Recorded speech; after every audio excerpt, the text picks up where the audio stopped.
जादुई मिट्टी की रोटियां। बहुत भूख लगी है। मुझे मुझे खाने को रोटी चाहिए।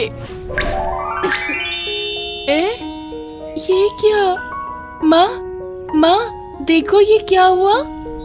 अरे ये मिट्टी है या आटा? रज्जू अपनी बेटी लाली और बूढ़ी सास सरला के साथ रहती थी। अपने परिवार का पेट पालने के लिए वो गुटका सेठ के ढाबे पर काम करती थी। अरे ओ गुटका सेठ, आज कौन कौन सी सब्जी बनाई है बे? झूठ ना बोलूं मुझे मैं रोड के। अबे ये तो रज्जो से पूछ, रज्जो से। ए रज्जो रानी, बताना इसको। मटर, आलू राजमा, पालक पनीर, भुना आलू मसाला, बैंगन भरता, दाल फ्राई, जो मांगेगा सब मिलेगा साहब। तो ठीक है, भुना आलू मसाला और एक दाल फ्राई लगा दो। रज्जू जैसे ही ग्राहक के लिए खाना लगाने लगती है तभी वहाँ एक भूखी बच्ची आ जाती है। बहुत भूख लगी है अम्मा, कोई रूखी सूखी रोटी ही दे दो, वही खाकर पेट भर लूंगी। रूखी सूखी क्यों बिटिया, ये गरम गरम ताजी रोटियां ले और आराम से बैठकर खा। ये कहते हुए रज्जो बच्ची को रोटियां देने लगती है, मगर जैसे ही गुटका सेठ की नजर उस पर पड़ती है वो दौड़कर बच्ची के हाथ से रोटियां छीन लेता है और फिर रज्जो पर बम की तरह फट पड़ता है। झूठ ना बोलूं मुझे मैं रोड के। क्यों नहीं रज्जो, ये तेरे बाप का होटल है जो तू फ्री में रोटियां बांट रही है। सेठ बच्ची बहुत भूखी थी इसीलिए 2 रोटियां दे दी। झूठ ना बोलूं मुझे मैं रोड के। आइंदा ऐसी हरकत की तो तुझे घर का रास्ता दिखा दूंगा, समझी? नुकसान मुझसे कभी बर्दाश्त ना होवे। गुटका सेठ की ये बात सुनकर रज्जो मन ही मन कहती है, कैसा कंजूस सेठ है, गरीब को 2 रोटी क्या दे दी, इस लालची के सीने पर बिजली टूट पड़ी। मेरा बस चले तो मैं किसी को भूखा न जाने दूं। एक दिन रज्जो अपनी बेटी लाली के साथ बाजार से घर लौट रही होती है कि तभी एक गाड़ी वाला लाली को टक्कर मारकर निकल जाता है। लाली गंभीर रूप से घायल हो जाती है और रज्जो घायल लाली को अस्पताल लेकर आती है। देखिए बच्चे के दिमाग में गहरी चोट आई है, अगर इनको बचाना है तो तुरंत ऑपरेशन करना होगा। इसके लिए जल्दी से 5 लाख का इंतजाम कीजिए। 5 लाख की बात सुनकर रज्जो सहम सी जाती है। उसे समझ नहीं आता कि वो क्या करे और क्या ना करे। गरीब रज्जो भागते भागते गुटका सेठ के ढाबे पर पहुंचती है और उसे अपना सारा दुख बताते हुए कहती है, गुटका सेठ, मेरी बच्ची की जान बचा लो। अगर मेरी बच्ची की जान बच गई तो मैं सारी उम्र फ्री में तुम्हारे ढाबे पर चाकरी करूंगी। झूठ ना बोलूं मुझे मैं रोड के। रज्जो रानी, पैसे तो मैं अपनी अर्थी के लिए ना दूं, फिर तू किस खेत की मूली है? चल रपट यहाँ से। ये सुनकर रज्जो के मन को गहरी ठेस पहुंचती है और वो मन ही मन कहती है, छी गुटका सेठ, कमीने सारा दिन तुझको पैसा कमा कर देती है ये रज्जो, और फिर भी तू रज्जो के दुख में काम ना आ सका। थू है तुझ पर। ये कहकर रज्जो वहाँ से चलने लगती है, मगर तभी गुटका सेठ उसे आवाज देते हुए कहता है, झूठ ना बोलूं मुझे मैं रोड के। सुन बे रज्जो रानी, दम हो तो अपना ढाबा खोलना, पर मेरे ढाबे पर कभी भूल कर भी शक्ल मत दिखाना। ठीक है गुटका सेठ। कहते हैं जब आदमी का समय खराब हो तो कोई साथ नहीं देता। रज्जो के साथ भी यही हुआ। उसने कई लोगों के आगे हाथ जोड़े और उनसे कर्ज मांगा, मगर सभी ने उसको गरीब जानकर उसे कर्ज देने से इनकार कर दिया। इसीलिए मजबूरी में रज्जो को अपना घर गिरवी रखकर बेटी का इलाज कराना पड़ा। मेरी बच्ची, अब तो तू ठीक है ना? हाँ अम्मा, मैं बिल्कुल ठीक हूँ। गुटका सेठ की नौकरी से निकाल देने के बाद रज्जो पैसे पैसे के लिए मोहताज हो जाती है। घर में खाने के लाले पड़ जाते हैं और इसी बीच एक दिन महाजन अपने मुश्तंडों के साथ उसके घर आ टपकता है। हमारी जान जाए पर पैसा ना जाए। सुन रही रज्जो, तुम्हारा कर्ज भूल गई के? ये रज्जो कुछ ना भूली लाला, बस थोड़ी मोहलत दे दो, मैं अपना सारा कर्ज चुका दूंगी। हमारी जान जाए पर पैसा ना जाए। तू काम धाम तो कुछ करती ना, फिर कर्ज कहाँ से देवेगी रज्जो? चलो बे, रज्जो का सामान इज्जत से बाहर फेंक दो और दरवाजे पे हरी सर का ताला जड़ दो। रज्जो महाजन की खूब मिन्नतें करती है, मगर महाजन उसे घर से निकाल देता है। रज्जो अपनी बेटी और बूढ़ी सास के साथ सड़क पर आ जाती है। माँ, मुझे बहुत भूख लगी है, खाना दो न माँ। खाना कहाँ से दूं मेरी बच्ची, खाने के लिए तो सूखी रोटी तक नहीं बची। ये सुनकर लाली फूट फूट कर रोने लगती है और तभी उसके आंसू उस जमीन पर गिरने लगते हैं। उसके आंसू जैसे ही जमीन को छूते हैं, वहाँ की मिट्टी तुरंत एक तरह के अद्भुत आटे जैसी चीज में बदल जाती है। ये देखकर लाली चौंक जाती है। माँ, देखो माँ, मेरे आंसू जमीन पर गिरते ही मिट्टी क्या बन गई। ये सुनकर रज्जो जमीन पर देखती है तो देखती रह जाती है। ये क्या? ये मिट्टी तो आटे जैसी लग रही है, क्यों ना इसकी रोटियां बनाकर देखूं। यही सोचकर रज्जो उस आटे जैसे दिखने वाली मिट्टी से रोटियां बनाती है और सब मिलकर जैसे ही उन रोटियों को खाने लगते हैं, उनकी खुशी का ठिकाना नहीं रहता। लाली तो लगभग खुशी से उछलने ही लगती है। माँ, ये रोटियां तो बहुत ही स्वादिष्ट हैं। इन्हें खाकर तो तन मन की थकान ही दूर हो गई रज्जो बेटी। आप ठीक कहती हैं माँ जी। रज्जो मिट्टी के आटे को एक बर्तन में भर कर रख लेती है और इस तरह उन्हें हर दिन पेट भर खाना नसीब होने लगता है। एक दिन रज्जो देखती है कि बर्तन से आटा लेने के बाद भी बर्तन आटे से भरा ही रहता है। ये देखकर रज्जो सोचने लगती है, क्यों ना जादुई मिट्टी की रोटियां बनाकर बेचना शुरू कर दूं। इससे 2 पैसे तो बनेंगे ही, साथ ही हमारे जैसे गरीब लोगों का सस्ते में पेट भी भरेगा। यही सोचकर रज्जो अपने पास बचे खुचे पैसों से सब्जी तरकारी खरीद मिट्टी की रोटियां बनाकर बेचने लगती है। तुम ये क्या बेच रही हो? सब्जी के साथ मिट्टी की रोटियां बेच रही साहिब। मिट्टी की रोटियों का नाम सुनते ही ग्राहक आश्चर्य में पड़ जाता है। क्या कहा? मिट्टी की रोटियां?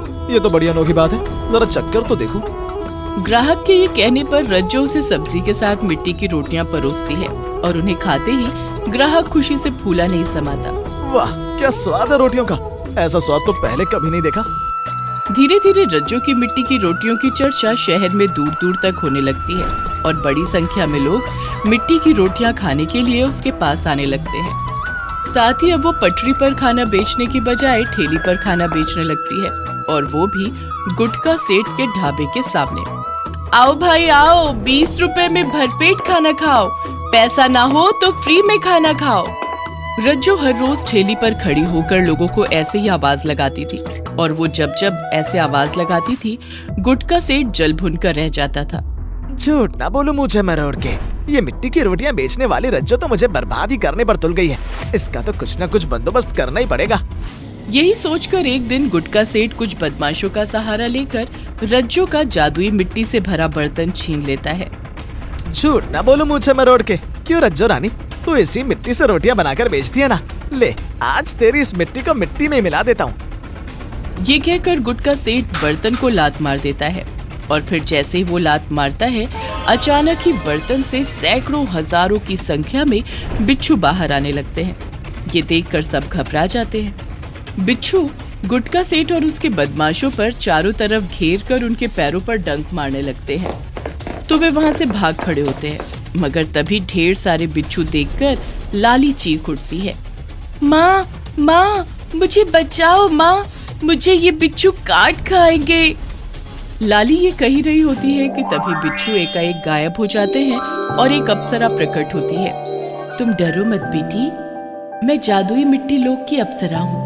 मैं दयालु और भले लोगों को कभी हानि नहीं पहुंचाती। तुम पर मेरा ही आशीर्वाद है। आपका धन्यवाद अप्सरा जी, सदा सुखी रहो। आज के बाद जब भी कोई तुम्हें परेशान करेगा, मैं तुम्हारी मदद करने जरूर आऊंगी। ये कहकर अप्सरा अदृश्य हो जाती है और उस दिन के बाद गुटका सेठ रज्जो की तरफ नजर भरकर भी नहीं देखता। अब उठ भी जा मोना, नहा ले, लड़के वाले आते ही होंगे। मेरी नाक कटवाने का एक भी मौका तुम मत छोड़ना। अरे मम्मा, तुम इतना परेशान क्यों हो रही हो? मैं बिना नहाए हुए भी हीरोइन से कम नहीं लगती हूँ। 2 मिनट में तैयार हो जाऊंगी। कभी नहीं सुधरेगी तू। जब तक यहाँ है कर ले अपनी मनमानी। शादी के बाद तुझे समझ आएगा मैं ये सब क्यों बोलती थी। तू पहली बार मिलेगी आदि से, इम्प्रेशन अच्छा पड़ना चाहिए। तेरी नई जिंदगी की शुरुआत है, कम से कम आज तो नहा ले। क्या मम्मा, मैं ये सब नहीं मानती हूँ। मोना पिंकी के डर से नहाने चली जाती है, लेकिन पानी देखते ही उसकी हालत खराब होने लगती है। वो अपने जैकेट और टोपी तक नहीं उतारती है। ओह ओह ओह, इतनी ठंड। ये मम्मा भी ना, मुझ पर जरा भी दया नहीं आता इनको। चल मोना, तू तो एक्ट्रेस है ही, शुरू कर दे अपनी एक्टिंग। मोना पानी से भरी बाल्टी जमीन पर गिरा देती है और नहाने की एक्टिंग करने लगती है। उफ, ये ठंड। इधर मानो अपने मुंह पर पानी के छींटे मारकर निकलती है, उधर आदि अपने परिवार वालों के साथ वहां आ जाता है। मोना को देखते ही संगीता उसे पसंद कर लेती है और कहती है, इतनी ठंड में मोना रोज नहाती है, और क्या चाहिए हमें। हम तो बस अपनी बहू में यही गुण चाहते हैं, सो हमें मिल गया है। मोना और आदि का रिश्ता तय हो जाता है, लेकिन पिंकी चिंता में डूब जाती है। इन लोगों को जब ये पता चलेगा कि मोना महीनों तक नहीं नहाती तो क्या होगा। देखते ही देखते शादी का दिन आ जाता है और दोनों की शादी हो जाती है।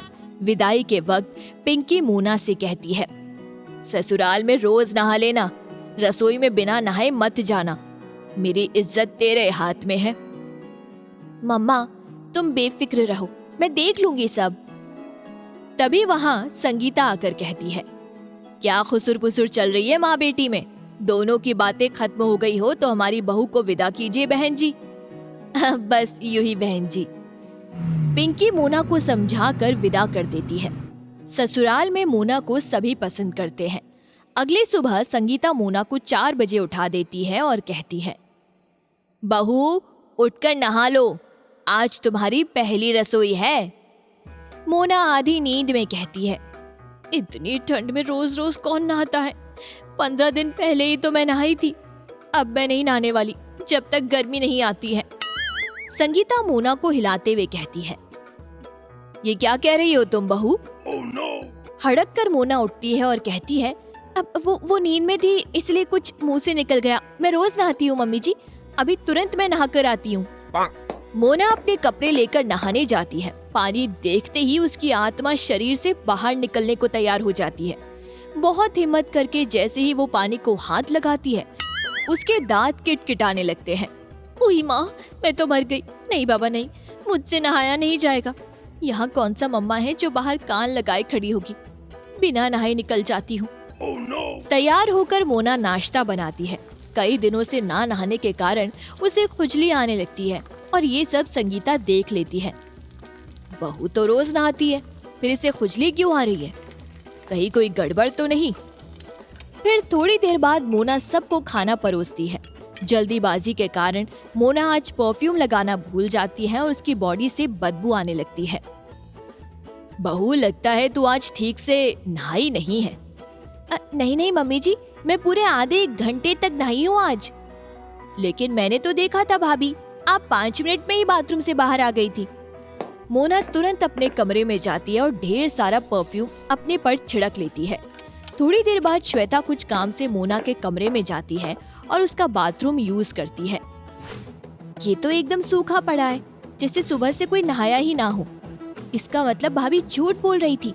मम्मा रोज मुझे नहाने के लिए सुनाती रहती हैं, उन्हें अपनी बहू की चालबाजी भी तो पता चले। श्वेता सब कुछ संगीता को बता देती है और अगले दिन संगीता और श्वेता मोना पर पूरी नजर रखते हैं। मोना उठते ही नहाने चली जाती है और हमेशा की तरह अपने मुंह पर पानी छिड़ककर निकल जाती है। हे भगवान, जल्दी से गर्मी आ जाए, फिर मैं रोज नहाऊंगी। कितने दिन तक ऐसे एक्टिंग करनी होगी, अब मैं थक गई हूँ।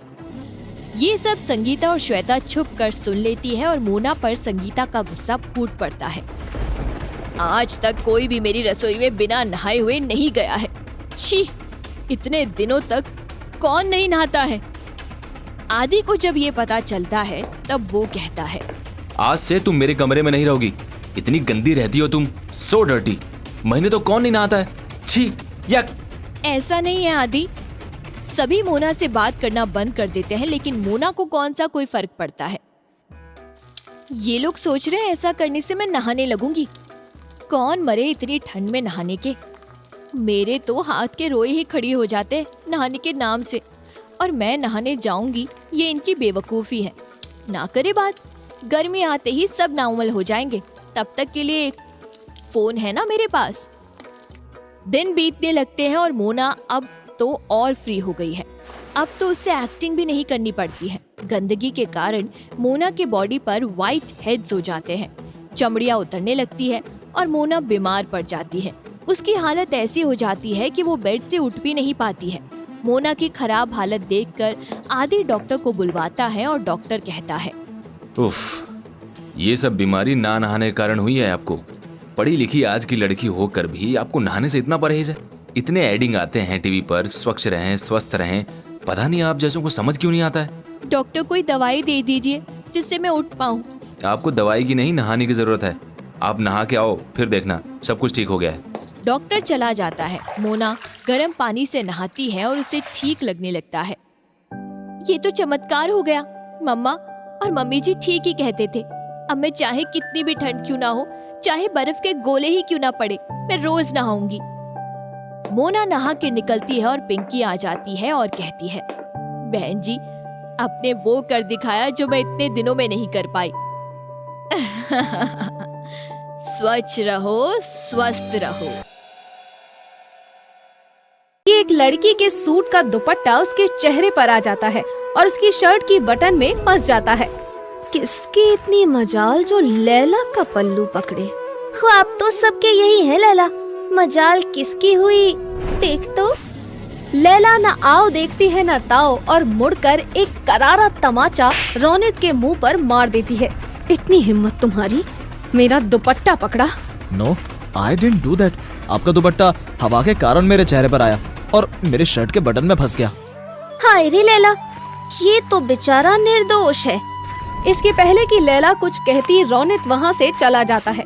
रौनित को दिन भर वो बैकलेस सूट वाली लड़की याद आती रहती है और वो उसे मन ही मन चाहने लग जाता है। लैला भी सॉरी बोलने को रौनित को ढूंढ रही होती है और उसके घर पहुँच जाती है। मैं वो पहाड़ी वाले पंडित जी की रिलेटिव हूँ, शहर से आई हूँ। उस दिन मुझे लगा कि कोई मुझे छेड़ रहा है। I am sorry. रौनित को जिसका इंतजार था वो लड़की उसके घर पर आ चुकी थी। रौनित की माँ पंडित जी से बात कर दोनों की शादी पक्की करवा देती है। शादी से एक दिन पहले, टेलर भैया ब्लाउज बिल्कुल बैकलेस होना चाहिए। ये तो मेरा बचपन का सपना था जो पूरा होने वाला है, और हर दिन के लिए एक न्यू बैकलेस ब्लाउज रेडी करवा दीजिए। शादी के दिन लैला अपना बैकलेस ब्लाउज पहनकर फेरे के लिए बैठ जाती है, जिसे देखकर सभी औरतें उसकी बातें बनाने लग जाती हैं। अरे छबेली, ये लैला तो तेरी भी माँ निकली।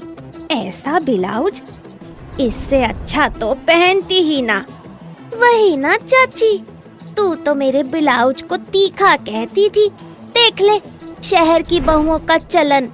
औरतें तो औरतें, सभी मर्दों की नजर भी बस लैला की पीठ पर ही थी, जिसमें से एक हलवाई तो पूड़ी तलने की जगह बस उसे ही देखे जा रहा था। रौनित का भी भाग्य है सोने की कलम से लिखा हुआ। ऐसी किस्मत मेरी होती तो मजा आ जाता। सभी की बातें सुनकर शोभा खून का घूंट पी लेती है और बस शादी संपन्न हो जाने का इंतजार करती रहती है। शादी के दूसरे दिन लैला सुबह सुबह उठकर अपने डिजाइनर बैकलेस ब्लाउज पहनकर तैयार होकर बाहर जाने को निकलने लग जाती है। अरे बहू, ऐसे कपड़ों में कहाँ जा रही हो तुम? कल की बात और थी, तुम्हारी शादी थी तो मैंने कुछ नहीं कहा। अब तुम मेरे घर की बहू हो। ऐसे खाली पीठ, वो भी नई बहू, बाहर जाए शोभा नहीं देता। आपकी ऐसी सोच के कारण ही तो रौनित शहर की लड़की को बहू बनाना चाहता था। मम्मी जी आप टेंशन मत लीजिए, कोई स्यापा नहीं होगा। मैं सब संभालना जानती हूँ। टेलर से कल पहनने के लिए ब्लाउज भी तो लेना है। ये कहकर लैला टेलर के पास जाने निकल पड़ती है।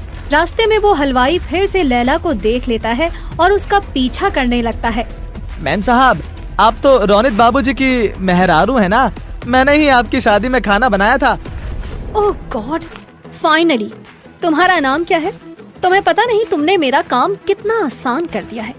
मुझे एक कुक की तलाश थी क्योंकि मुझे खाना बनाना ही नहीं आता।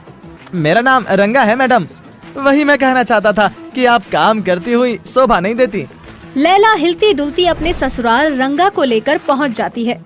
अरे बहू, अपनी पहली रसोई तो बना, तेरे ससुर जी भूखे हैं। मुझे भी बहुत जोरों से भूख लगी है। और ये रंगा को क्यों ले आई तू? माँ जी, अब इस उम्र में आप खाना बनाती तो अच्छा नहीं लगता, तो मैंने एक कुक रख लिया। ये हमारा सारा काम कर देगा। एक बार कमरे में आ बहू। शोभा लैला को कमरे में ले जाकर कहती है, इस रंगा की नजरें मुझे कुछ ठीक नहीं लग रही हैं बहू। मुझे पता है माँ जी, आप ये सब कुछ मेरे पैसे बचाने के लिए कह रही हैं। ऐसा कुछ भी नहीं है। अब से खाना रंगा ही बनाएगा। मैं बाजार जाकर राशन ले आती हूँ। रंगा पहली रसोई बनाने में मेरी मदद करेगा। लैला थैली लेकर राशन लेने निकलती है। जहाँ एक फुक्के वाला उसका बैकलेस ब्लाउज देखकर गाना गाने लगता है। रूप तेरा मस्ताना, प्यार मेरा दीवाना।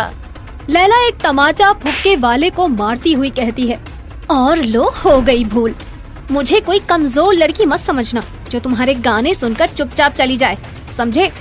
लैला राशन खरीद कर घर जाती है और अपनी पहली रसोई रंगा की मदद से बनाती है। लैला अपनी सास की बात को नजरअंदाज कर अपने मन की ही करती है। कुछ दिन बाद एक दिन जब लैला घर पर अकेली थी, रंगा रसोई से आवाज लगा कर कहता है, आज क्या खाओगी? क्या बनाओगे रंगा? मुझे खा लो। ये कहकर रंगा लैला के सामने आकर खड़ा हो जाता है। तुम्हारी ये मजाल? रंगा को झापड़ मारने के लिए लैला अपना हाथ उठाती ही है कि रंगा उसकी कलाई पकड़ लेता है। मुझे अपना पति मत समझना। नहीं, आज तो समझ ही सकती हो।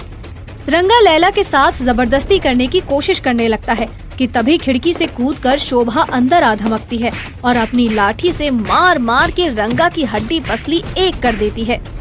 ये बूढ़ी नजरें इतनी भी कमजोर नहीं। रास्ते में जाते वक्त भी मेरा मन तेरे पास पड़ा था। बहू, मुझे लगा तू अकेली होगी तो मेरा दिल नहीं माना और मैं आ गई। मैं नहीं आती तो क्या होता तेरा बहू? मुझे माफ कर दीजिए माँ जी, मेरी गलती हो गई। अब मैं कभी आपकी बात नहीं काटूंगी। आप जो कहेंगी वही करूंगी। इस हादसे के बाद लैला अपनी सास की कभी कोई बात नहीं टालती और एक अच्छी बहू साबित होती है।